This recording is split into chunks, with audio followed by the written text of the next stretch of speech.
Now, if you've been watching the Great Rod Race so far, you'll realise that catching a salmon at the 11th hour in the west coast of Ireland was a serious result. But having done that, Mick and I had to decide where we were going to go next. And the #1 species on our hit list, partly due to the time of year actually, was the catfish. Now, the catfish is very much a warm weather feeder. And remember, when we were coming back on the ferry, it was actually the first day of autumn, and we decided, rather than come straight here to Anglers Paradise in Devon, that we'd do a detour, and that's why we drove all the way from Anglesey up to Scunthorpe. So, instead of fishing for beautiful little ornamental fish like this, we actually targeted catfish. However, unfortunately, things didn't go quite as we planned them. So, you want to see my bait, then? Come on, then. What do you think of that, then? Right. Well, you've had your little joke. Now, where's your real bait? That's great, isn't it? An average angler might say, my goodness, that's massive, but when you think catfish, when it opens its mouth, it's as big as that bucket. Exactly, mate. That's going to go in without touching the sides, isn't it? Give him a good chunk of mate. Yeah. What's our by us, mate? Yeah. So what I'm going to do, I reckon, is I'm going to put some pellets out on that island out there. They reckon that central area there is supposed to be quite good. Yeah, I'm looking forward to the magic hour. For me, when that sun goes down, I'm thinking catfish then, you know.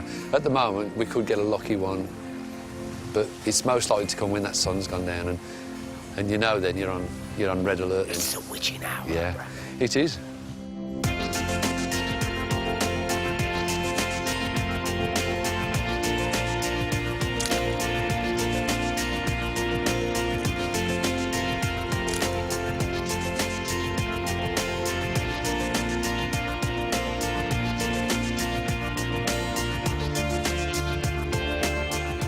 Salty, meaty balls.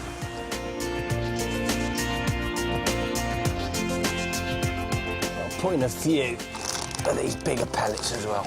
Bit of a scattering of these. A lot of people must be wondering what we're doing here. Now, we're fishing for an enormous great fish, a catfish, but what is it doing in a little pond like this? Well, it's obviously not natural. They're stocked into ponds like this just to give people like myself, keen anglers, a good chance of catching one. And the only way you do it naturally is to go over to Europe where these are natural fish.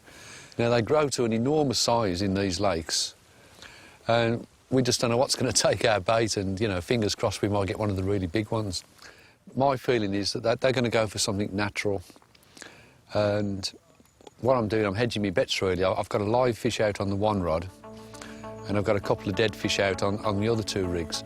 And really, it's a matter of just sitting here and just enjoying the evening.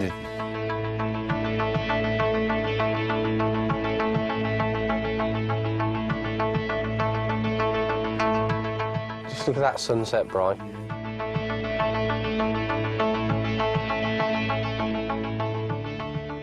Well, I suppose this is the witching hour for catfish. It's about half an hour before it gets fully dark. Both Mick and I have got our baits in position now. And in this race against time, I guess we're hoping to catch a catfish quite quickly. Normally, it's nice to sort of savour these situations and just enjoy being out and bivvying up, and it doesn't really matter if you don't catch. But the shorter time we're here, the better, really.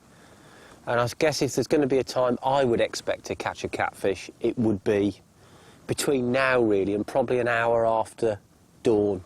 That first hour of daylight, last hour of daylight, and possibly throughout the night. But there's been no action yet, either to myself nor Mick. And the thing is with fish like this, you just never know, you know. You could be here 3 or 4 days and not catch one, and that would just be horrendous for us, really. In the distance, I've just heard a catfish slap its tail on the water, so...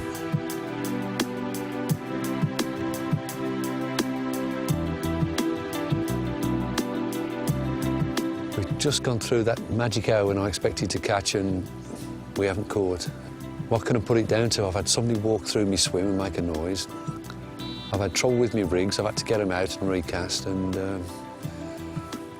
you know, I'm really worried this plan's starting to fall apart now.